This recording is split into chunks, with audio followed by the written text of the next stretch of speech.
folks, man. Think It's so? looking kind of crazy. I'm not sold, bro. I'm still not sold. We'll have to see. There's no denying that they're going to be a tough exit. You know what I'm saying? Like, you don't really want. He's had so much rest. He's going to be going hard. But it's that supporting cast, yo. I'm not sold on them boys. Blake Griffin and them. I mean, Seth Curry, to me, unfortunately, is an X factor for me. So if you get Seth Curry healthy and you get your bigs going and you get a solid rotation, and that young boy, I don't know if Cam is ready or not yet. I don't know. It's really going to come down. Honestly, the X factor to me is Steve Nash, bro. Steve got to do a better job, man. He's not the right fit, yo. Didn't we have this conversation about this before? Yeah, we did. Steve is not the right fit for the fucking job, yo. Let's be honest.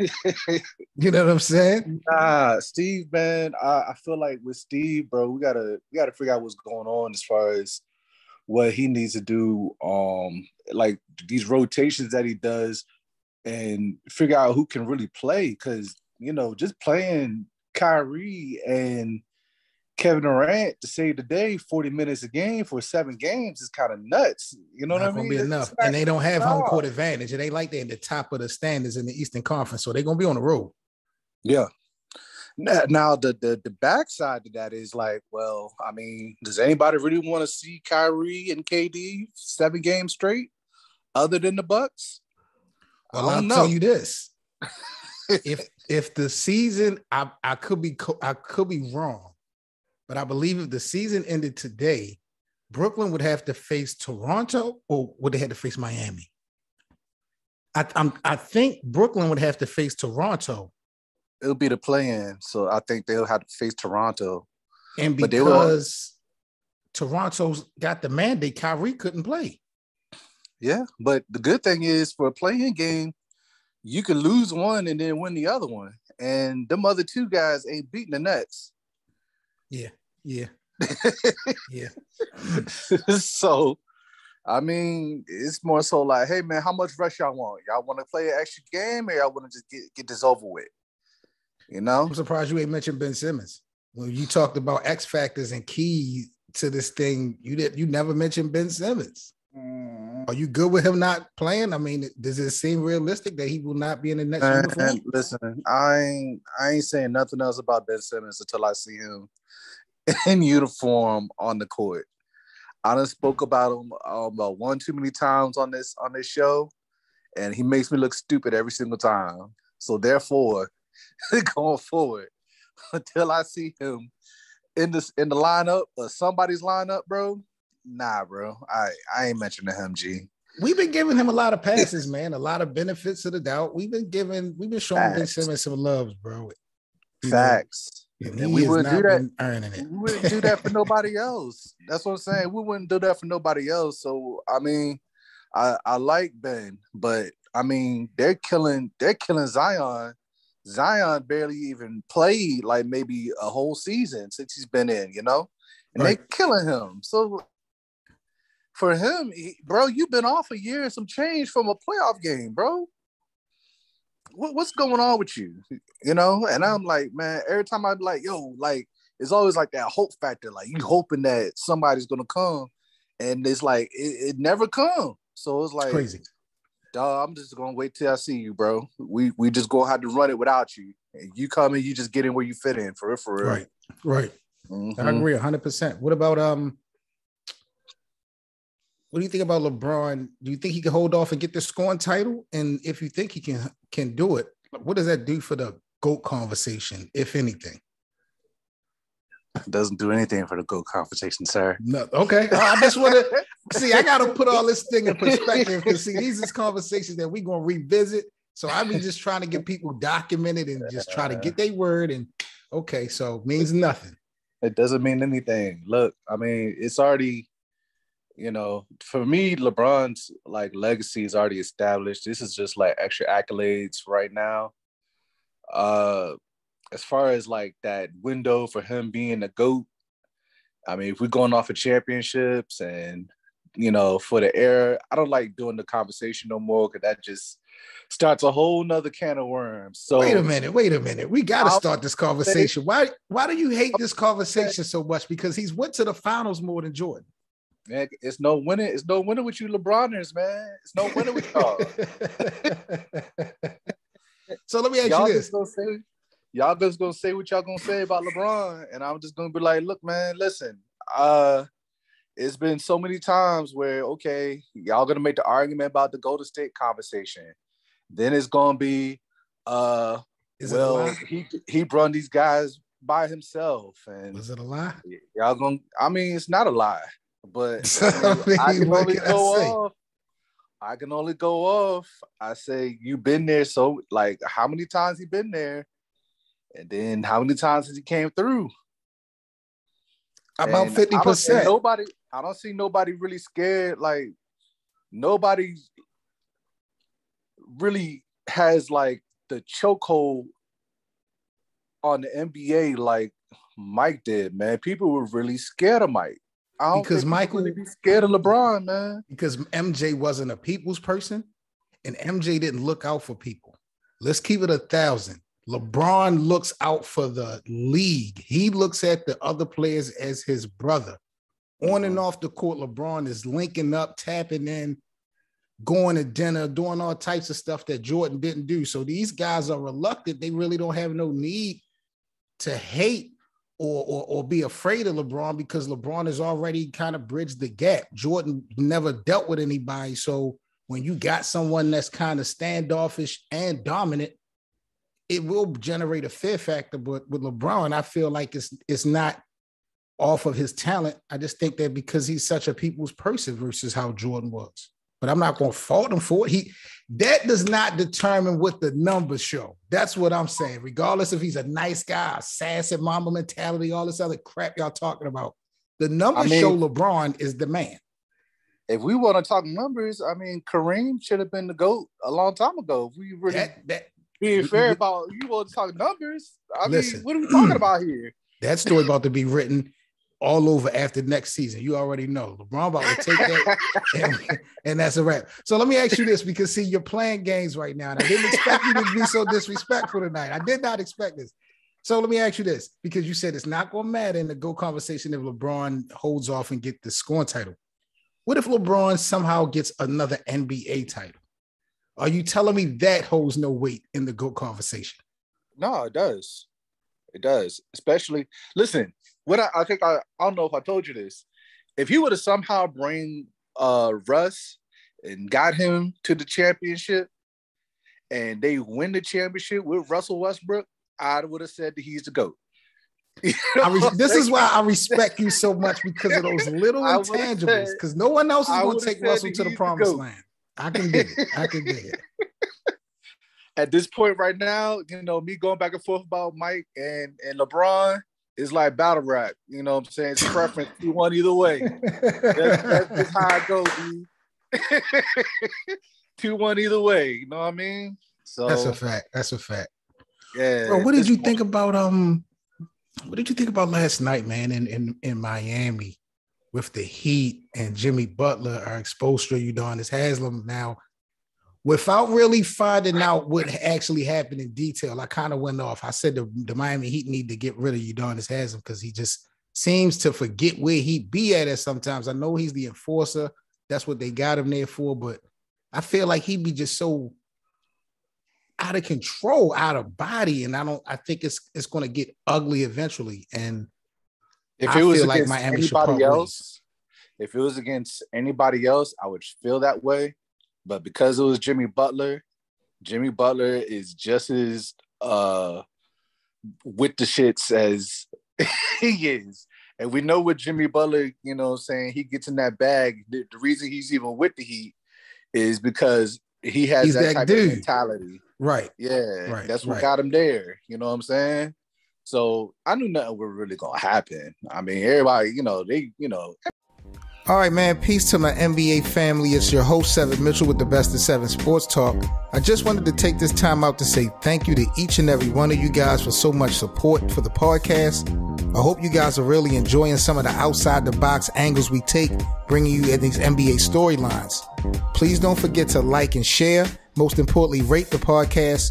You can follow us on social media. All the links will be in the description. And if you would like to contribute to the Best of 7 Sports Talk platform, we have merchandise available, as well as links for the merch, and donations will be all in the description. Once again, thank each and every one of you guys in the NBA community for supporting the show. This is Seven Mitchell with the Best of 7 Sports Talk. Let's talk some NBA action. NBA players be talking. Ain't no punches getting thrown. Wait a minute, D. You making it say like this is, so you're saying this is no big deal? I'm not saying it's not. I feel like, okay, that's something they need to talk about behind the scenes so it doesn't, so, you know what I'm saying? It doesn't, you start scaring the white people. You know what I'm saying? You don't want to start doing it. Yes, you don't want to do that. It's the playoffs. You do not want to, Miami at that. You do not want to scare the white people. But nah, I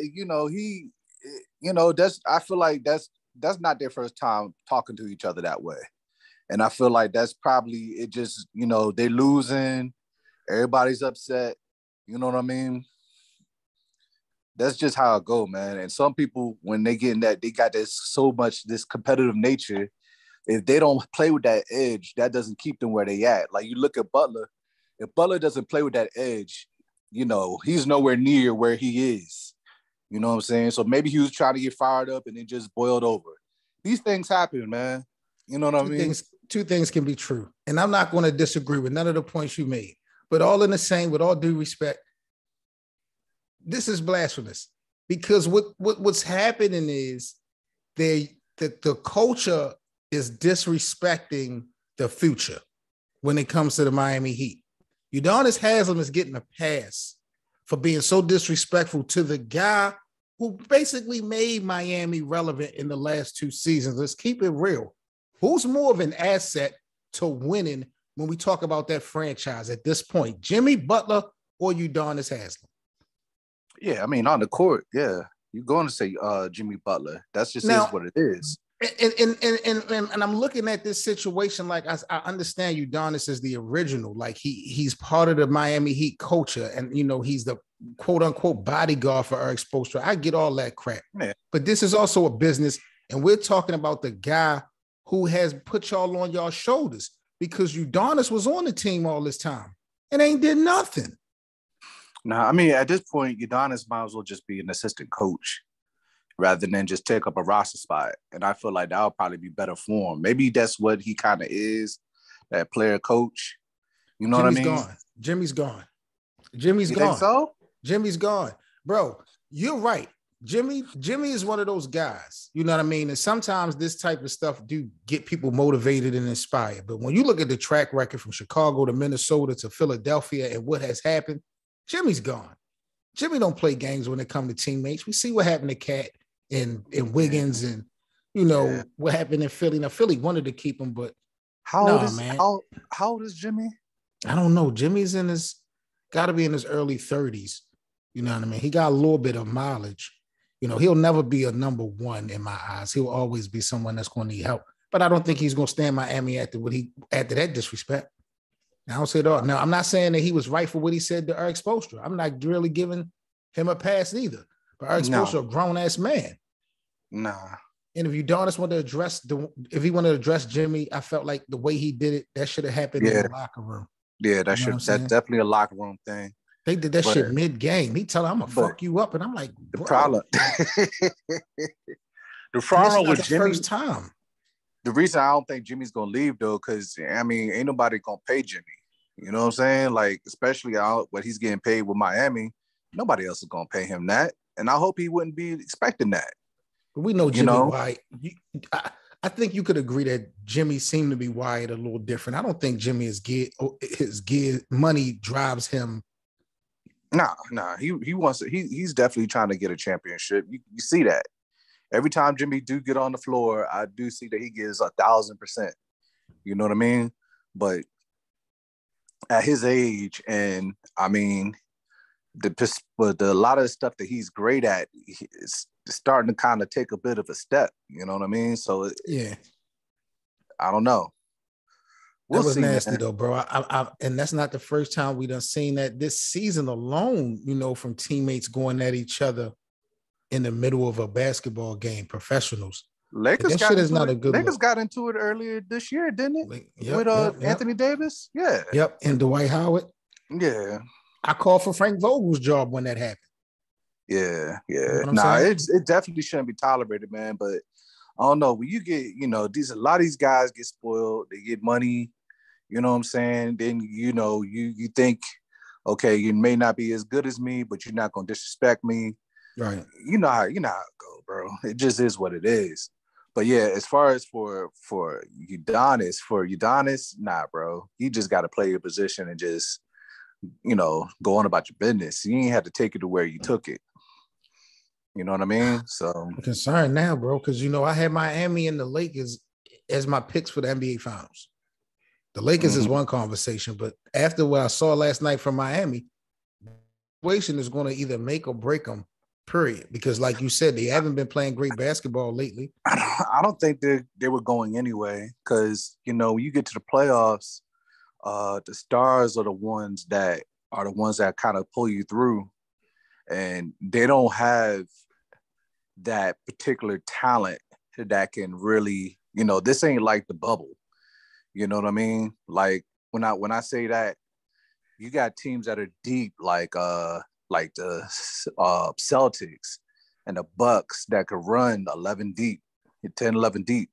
Miami could do the same thing, but the talent and the size is different. It's not the same. Right. It's not the same. So like Tyler Hero's playing well this year. I think he's averaging about 26 a game, but he didn't play last. He didn't play last. You tell me, yeah, consistency. I gotta see it in the playoffs. Right. And I see him disappear last year. We didn't know where the hell he was, But he did his thing in the bubble. He did his thing in the bubble in the playoffs in 2020.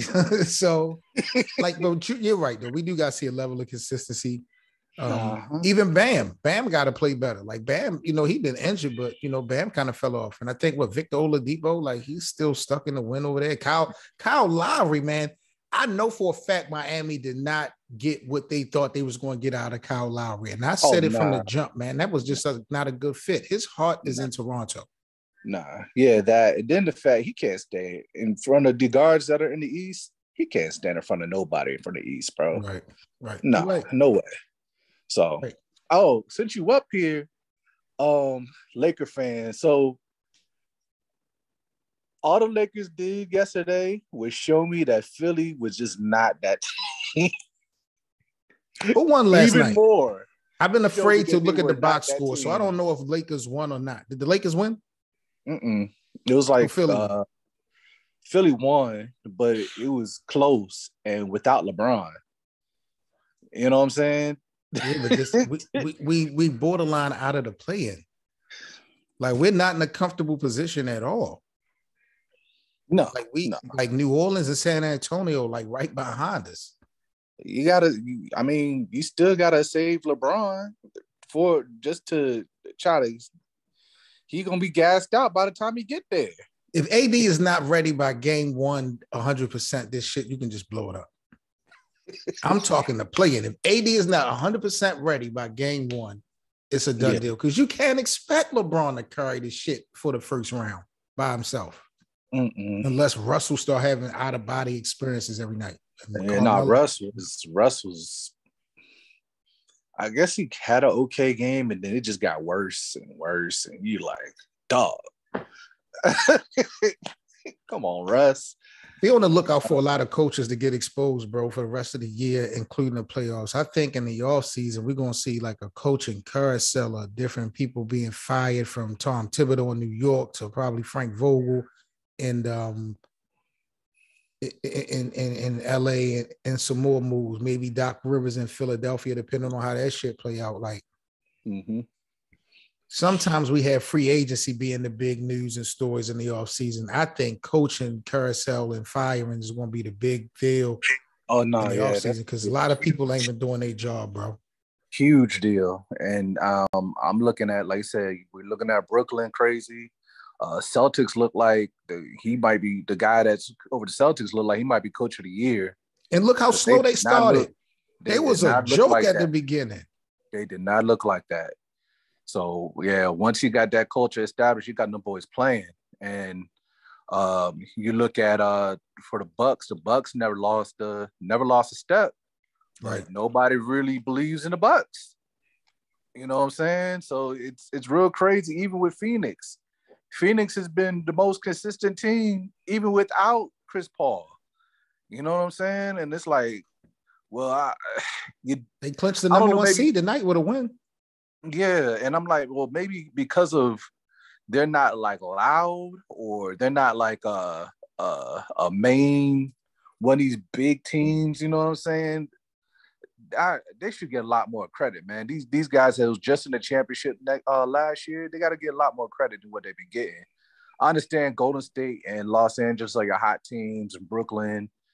And now Brooklyn's about to get a lot of the spotlight is going to be on them going forward. Because now it's like, okay, so where y'all going to place now that Kyrie is back? Y'all already took a L last night, a L that they didn't need to take. But, I mean, when you let a team score 70 points by halftime, bro, I mean. Who was that? Who did that? What are we doing here? Who did that? Who did that? Memphis. To, Memphis and the Nets. Oh, versus Brooklyn. Yeah. So it's like, all right, well, with Memphis, man. You sold on them young boys? I'm not sold on Memphis in no playoffs. Let's see it for 7 games, man. I mean, it looked cute. It looks cute when you're hot, but for 7 games, yeah, bro, that's what I'm talking about. It just looks different. It looks different. Now, I think Ja is the superstar I think he is. He may carry you for a series, but when you go up against like Phoenix and Golden State and these more experienced teams, man, I don't know. He needs help. If he make it to the Western Conference Finals, he better have somebody to help him because they're not going to get further than that. It's going to make or break them because we're going to see who shows up and who disappears. And it always happens every year. You always see who shows up is the guy, and then you sometimes see the guy that's been the guy all season. And then you get to the playoffs, and you just where you at? Where you? You was here this whole time. Now when I need you, you're not here. So yep. That's just what it is. We'll see. Mm-hmm. All right, bro. Salute to you. Appreciate you tapping in with me this evening, man. Yes, sir. Appreciate you. You know, I holler back at you. Always. And just be on the lookout for the football podcast too. Yeah, man. Whenever you ready to chop it up, bro, you know I got you covered. Any type of graphics or anything you need for your shit, you know, I'll put it together for you. Just let me know when you're ready. Appreciate it, B. All right, G. Holla. Holla. Peace.